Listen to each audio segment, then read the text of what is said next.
Welcome to the Kidmin Huddle with Amber Pike, where children's ministry leaders get equipped, encouraged, and empowered to disciple with intentionality, growing God's kingdom one child at a time. Welcome back to the Kidmin Huddle. I am at a new church, as you know, if you've been listening to me. And one of the things that I hadn't done yet was to make a resource station. So that's what I've been working on. Doing Kidmin and doing it well is important, but it's not enough. This is a mistake that I think I made in the last, especially the last like 10 years of my ministry life, is that I was doing children's ministry well. I was doing all the things. The lessons were awesome. I was grounding kids in their faith. But the part that I didn't do well enough was resourcing mom and dad. Children's ministry is important, but just doing children's ministry well is not enough. It's also not biblical. Nowhere in the Bible is God commanding children's ministry to be the primary disciple maker of children. It's not mentioned in the Bible, it wasn't a thing, but we do see the biblical command for moms and dads to disciple their children. We see this, you guys know the Shema, Deuteronomy 6, 4 through 9, impress upon your children. There are so many passages in the Bible talking about generational discipleship where parents are commanded, where grandparents are commanded to disciple their kids. You guys have heard the statistics of how many hours the kids are in church versus how many hours they are at home. You know this, you've heard this. This is why it is so important that we are doing the things to make sure we are equipping parents to be the disciple maker that God has called them to be. Now, twofold. So this is training them, which check back last week's episode 122, when I'm talking about training parents, the importance of training them. They need to know how to do it. They need to know why that they are supposed to, and then they need to know how to do it. But then kind of the second half of equipping parents is resourcing them. Now, if you go back through episodes of the podcast, I have some great episodes that I would love for you to listen to on how to resource, because there is a right way to resource and a wrong way to resource. There are things that we need to be watching out for, making sure of. I've even have examples, follow me on social media. I give you examples of some good stuff. And then I shared recently in my stories, I have a box of shame in my office, my downstairs unfinished basement office that you'll never see because it's not aesthetically pleasing. I've got, open rafters and insulation. But I have a box of shame, and that is the box that things that are unscriptural, things that are just bad, go into. There was one recently, I just added one, and I read it with my kids. I figure with my kids, I can read something out loud, and if it's bad, we can talk about it because we're there. And so I wanted to keep reading. I figured out halfway through reading this book that was sent to me that, this is not okay. But I wanted to keep reading it so that we could have a conversation about it. My son, 14, he picked up on it. My daughter's like, I don't know what's going on. It's a training tool for them, but it went in the box of shame. So many things I could say about resourcing. Go check out those podcasts. Send me a message if you have a question. I'd love to talk resourcing. We're going to have a great podcast coming up soon and bringing on a guest talking about some favorite resources. But today we're talking about a resource station. This is a great way so many churches utilize getting resources to the home. So, resource station is exactly what it sounds like. It is a station in which you have resources. It's very self-explanatory. I don't know how to describe it even better.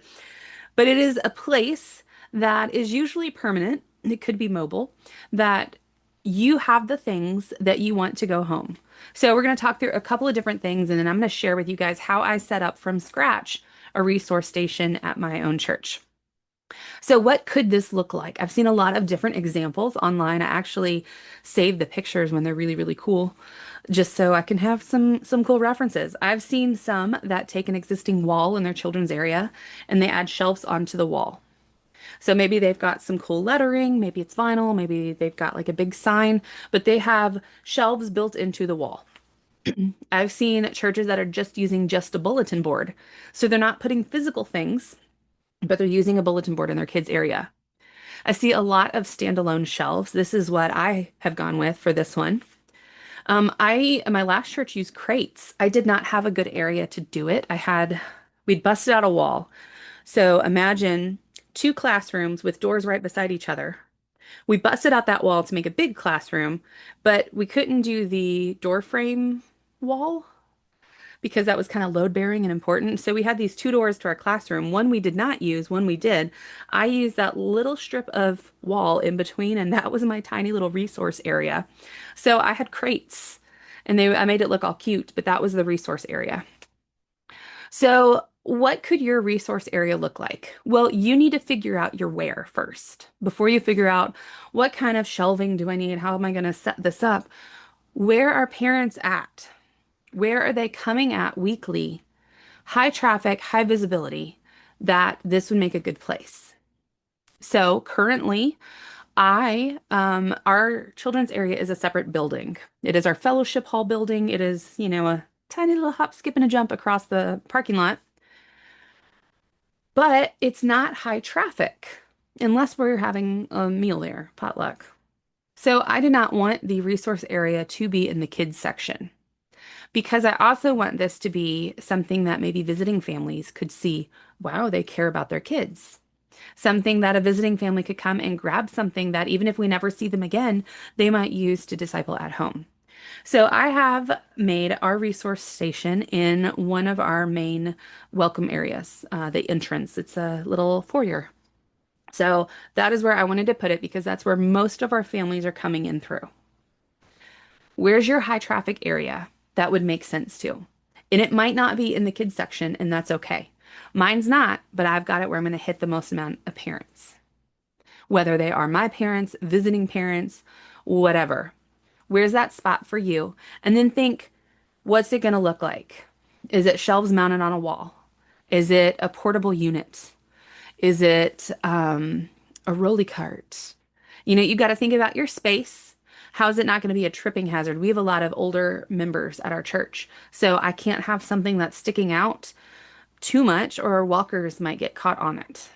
Where's that space for you and what does it look like? How much space do you have?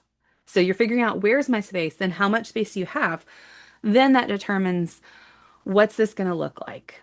Is it shelves in the wall? Is it a single shelf that maybe you have a little like window nook? We had a window nook, but I wanted more space. Is it a freestanding shelving unit? Look online. There are some great pictures. Go in all the Facebook groups and look up some pictures of resource station to get ideas. I've seen, mobile carts that get used. There's a major church near us in Louisville. It's that one of the branches of Southeast, if you're familiar with that. That's a big church. And I loved the simplicity of their resource station. It was like a Costco shelf. And I'm like, this is what they're using. That's awesome. You would think they've got the money, a big major church to have some big, huge, elaborate custom design. No, it's like $100 Costco shelf. It doesn't have to be crazy, custom. Wow. Simple can really work well because it's not about what the shelf looks like, what the station looks like, but what we're putting in there. I also make sure you guys are following me on social media, Amber Pike. I think on Instagram I'm Amber Pike 0292 because my name is so short. I can't get my name on stuff because I have so few letters in first name and last name. So it's a thing. But look me up. I'm going to post some pictures of some stuff this week, talking resource stations to give you guys some ideas. So you figured out where you're going to put it. Now you need to think about how is this going to work? There are a lot of options, and really this comes down to your budget and just what you want to do. If you have budget money, I highly encourage using these are free resources, take one model. That is my favorite. You might not be able to do that though when it comes to things of substance. So the Family Cookbook Devotional is a great thing that should absolutely go home to families, but you have to plan on about $20 a family. I mean, you might not have the budget if you have 10 families. It's $200 out of your budget. Do you have that? Maybe, maybe not. Maybe you can only afford one really good, substantial, like book item a year.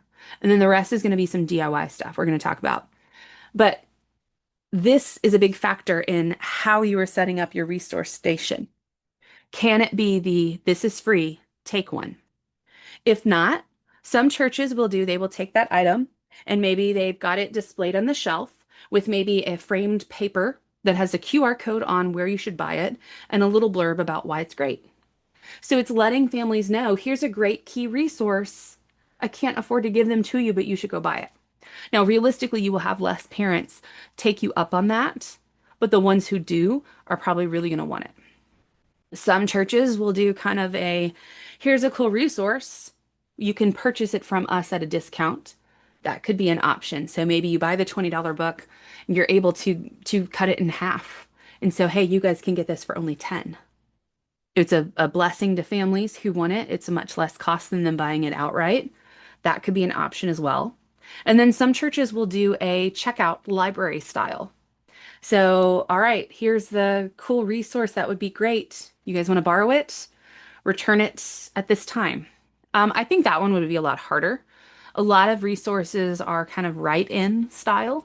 So you don't want to write in them. A cooking thing. I don't know about you guys, but my loved cookbooks get a little greasy. And they get something splattered on it. And you can't get grease off. You're right, a grease stain on the pages. Then how are you making sure that they've had enough time to do it? If you're looking at a lot of things are like 50, you're not doing it every day. So this is like a year. Are they checking it out for a year? Will they remember to bring it back before they move or move churches, or will it get lost? Or, does little Billy love it so much he can't bear to part with it and then he's crying? I don't really think the checkout option is the best, but if that's what you can do, that's what you can do. I like here are the resources, take one. That's my favorite, but what's going to work for you? That what works for you makes a big difference in how you're setting up your resource station. So if I was doing here's a cool idea QR code thing, I don't need a physical shelf. So I could probably mount on a bulletin board, on a wall, some small shelves, kind of like the one you see on my wall here, in my video if you're watching it live on YouTube. A small shelf like this that would have the book. I don't need something on the floor. Maybe I even want it off the floor so that little hands don't touch it. You can get sh floating shelves really inexpensively, or maybe you're not going to put the resource there and you're just going to take a picture of it from, your camera, or you get the stock photo from the internet. I will remind you, never, ever, ever put a resource on your resource station that you have not looked through from cover to cover. I saw in a Facebook group today someone saying how much they hate like the teen and tween devotions out there because they're often introducing topics and thoughts that don't need to be introduced to that age group. And I wholeheartedly agree. Do not put anything on that resource station that you have not looked through, which comes to the next part of making a resource station. What are you putting on there? How are you stocking it? So think about the frequency in which you are sending things home. Are you going to put a new resource out every month, every quarter? I don't recommend weekly because you're going to overwhelm parents. So, what is the frequency in which you are putting new items? This also goes back to budget. How much money do I have over the course of the year? This is planning needs to happen. You need to do some yearly planning. My intentional Kidmin Planner will help you with this. I like to try to send home something every month for families. Now, I'm small church budget, and some of that is personal budget when I'm resourcing families. So I really can't afford to do a $20 book every month. But there are some DIY versions of things that can go home and still be a wonderful resource. It doesn't all have to cost a bunch of money, but you need to factor it in. Maybe you need to make a bigger budget ask for the next calendar year. We're coming up on budget season in Kidmin. It feels like it's always like right after the camp and VBS season that you get to make your budget request for next year. Can you put in an extra request for some money to where you can resource? Maybe you plan out, I want to send home these two resources to families. I have X number of families, add a couple extra, assuming there might be some growth. And so I need $650. I just picked a random number to resource families with XYZ resources in 2025, 2026, whatever. And here's why I want to send these resources home. Quote back to it's mom and dad's job to be the primary disciple makers. They are commanded. We want to give them good quality resources to do so at home. Maybe you need to do that. So think through, when are you sending things home? At what frequency? And then the budget ask. for that.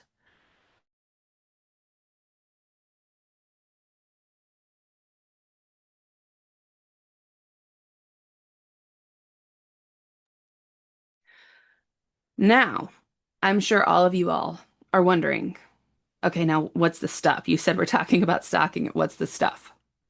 I'm going to tell you the stuff right now, and then we got like one more part, the importance of doing your resource station. So I am coming from a spot with kind of, the church is new to resourcing parents. They put out a magazine that I don't think anybody takes home, and I don't think it's awesome. I don't take it home. And I'm a parent, and I love Jesus and teaching my kids. So I wanted to have some foundational pieces in my resource station to kick us off. So what did I put on there? Now, I bought a little shelf. Again, follow my social media because tomorrow I'm going to have a cool video that's going to show all of my things that I did and what it looks like. It's almost done. I need to make some more signs, but it's almost done. So I bought a small little shelf. I didn't want it super big, but I wanted it to be at a good height. So it's about a 5 foot tall little shelf. And I wanted a couple of key things. So the first one is the book Little Habits, Big Faith by Christy Thomas. This book, I think, is a wonderful book for parents, and it's encouraging them to just start. Just start. Start reading your Bible. Start praying together. Do that little habit. It's a good, easy read. It's something that I feel like parents could pick up and take on their own and then read it. It's kind of that vision casting. Here's what you're supposed to do. So I wanted that to be a key resource. Of course, and you guys saw this coming, I was going to have the Family Cookbook Devotional on there because I think it's awesome.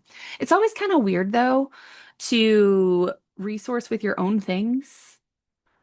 It just kind of feels weird sometimes when it's like a book that like you purchase instead of just like something you're sending home because I don't want them to be like, oh, well, Amber wrote it, so of course she's doing. You don't know what's going on through people's heads, but I still stand by this is the best thing out there to get families doing an experience together. It's not a to-do, it's super duper fun. So the Family Cookbook Devotional, I think, should be on everyone's resource station. Then I found a new resource, kind of coming from the mindset that a lot of my kids are kind of new. I have my daughter's the only one who's a Christian of the kids group. She's the oldest. I have a lot of younger, so they're getting their foundation of God. Some of my parents are also in that same spot. So I found this book by Katie Morgan. Katie is Katy. It's called A Short Guide to the Bible. And it is really, really cool. It is that, a short guide to the Bible. And it's talking about how the Bible is laid out in Old Testament, New Testament, who are the key characters, what is the main biblical theme? I mean, this is like a maybe 20, 30 page thing, very interactive, like visually, just graphically, it's fun, it's engaging, it draws you in, but it's kind of that let's figure out how we navigate the Bible. So, very inexpensive resource too, which was exciting. It's a small little paperback. You'll see a picture on my socials. Um, really like that. I was very pleased. I wish it gave the gospel better. And I get that that wasn't the purpose of this resource. It definitely says, Romans 10:9, you believe in your heart, you confess with your mouth, Jesus is Lord, you will be saved. It doesn't give a strong talk about sin, but it wasn't really the point, if that makes sense. Like that wasn't the purpose of this. This is here's who wrote the Bible, and here's an overview of the main characters in the Bible and the biblical narrative, the story that's running from the Old Testament and the New Testament. It was that kind of stuff and not here's Jesus's story, what you need to know about sin and salvation. That wasn't the purpose of it, but I do wish it had been in there a little stronger. It is in there. It's not avoiding it. It definitely does not give the vibe that it is anti-Jesus is the only way. It's very clear on that, but I wish it would have given more. But otherwise, really like it. And then the fourth purchased thing, I only purchased 4 items for this, was an album from Seeds Family Worship. We are in a series I'm writing called Prayers, Praises, and Promises. So we've done a lot of prayer resources that we've sent home, kind of the DIY families making it, honestly. And I wanted to send home a praise thing. Seeds is amazing. They have bulk discounts for churches and how they do it because I polled my parents before Do you guys want a physical CD or do you want a digital download? And I was actually surprised. Every one of them is like, we need digital. We don't have a CD player. So the way that Seeds does it is you get the physical CD with the download code in each one. Pretty cool. So we have a Seeds album. So I have those four physical things, and then I'm making a couple of other things that are going to go on there. Seeds, again, they're awesome. They put out a playlist very frequently. So I'm making a postcard with the QR code to their Spotify playlist. Yes, I just gave them an album, but the summer one has some people that aren't Seeds, and I know my daughter enjoyed the Easter one. We played the Easter one at homeschool while she was blowing bubbles in the yard. So I think that's a key thing. I send home different postcards for different things, different QR codes. I make videos for my families on YouTube, a family devotion. So I'm going to make a postcard just kind of linking to that channel as a reminder that this is coming out. My plan for the resource station is to have these four for a while, with some of the little like DIY things that I add. I've got a sign with Psalm 145:4, which we just did in a family event, the Sticky Faith event. That was the theme of that. So that's kind of like my focal viewpoint of the resource station. Then I have a little sign that's like, these are free to take to help you disciple. I want to do some resourcing for grandparents on there. I'm thinking like a grandparent prayer calendar. I've got coming out on the first Sunday in July, I'm going to put our VBS prayer calendar on that resource station and making sure it's getting home to not just family. So in the future, probably some marriage resources, some for grandparents, some for just, couples, kids, teens, all sorts of stuff. I'll do holiday stuff. And my plan is kind of when I give it home in the classroom, then the extras will go in the resource station because we want to make sure that we are getting it home. This is my last point on resource stations. I can have really awesome resources that I have carefully selected, designated those, precious few budget dollars to go towards. But if I don't make sure that they get home, what's the point? So here is how I have, and then I'll give you some points. Here's how I have made sure resources have gotten home. You don't leave my classroom unless you take the resource. So I'm at the door on the day that resources go home, and I put it into the hands of moms and dads or the child if the child is older. Like, you don't leave until you grab this, and then you take it to your grown up. Honestly, that is the best way I have seen to make sure that things go home. Whether you are small church like me or big church, someone is at the door making sure that the right child goes with the right person. So have your table of whatever resource it is, make sure it goes home, and then you put it on the resource station afterwards for anyone who might have missed. Now, there are some other things that you should be doing with these resources too. Cast the why. I've already made my newsletter for next Sunday, and it's telling parents, hey, here's this resource station. There's going to be a video that's going to go home and an email. Here is why this is here. And then every time, here is why this resource is going home. What's it for? You need to let people know that this stuff is there. So you have a new album going home from Seeds Family Worship. Awesome. If they don't know about it, they can't grab it, they can't listen to it. So I let parents know, hey, in my newsletter, this is coming out on this date. In the email, this is coming out. On social media, this is coming out. Then do some trainings on it. My husband, wonderful sounding board for me because he is not Kidmin. He is not kid geared, though he is an amazing father. So he gave me one of my aha moments years ago that, well, you know how to do all this because you work with kids. Not every parent does. So we need to be training parents on how to use stuff. And I don't mean like, here's how you put a CD player in. No, we need to train them how to use a devotion. Do they know? Like, do they really? Because there are parents who don't know how to navigate their own Bible. So how can they find something with their kids?